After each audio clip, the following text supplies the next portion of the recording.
கரூர் மாவட்டத்தில் இருக்கக்கூடிய அனைத்து இந்திய அண்ணா திராவிட முன்னேற்ற கழகத்தின் நிர்வாகிகள் அத்தனை பேரும் இங்கே வருகின்ற தங்களை இதில் இணைத்துக் கொண்டிருக்கிறார்கள்.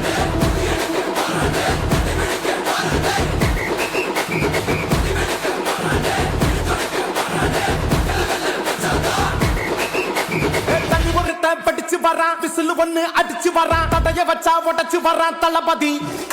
தப்பு நடந்தா உருமு சின்ன வெற்றி அடைஞ்சா ஒலிக்கு சின்ன தளபதிக்கே பிறந்த சின்ன விசிலடி.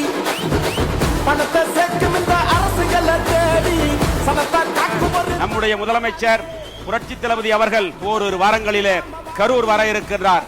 அந்த கரூர் நிகழ்ச்சியிலே இன்னும் அலைகடலாக இருக்கக்கூடிய தொண்டர்களையும் அதில் இணைத்து இந்த இயக்கம் தொடர்ந்து வெற்றி பெறுவதற்காக உண்மையாக உழைப்போம் என்று சொல்லி மீண்டும் ஒருமுறை நன்றி கூறி விடைபெறுகிறேன். நன்றி, வணக்கம்.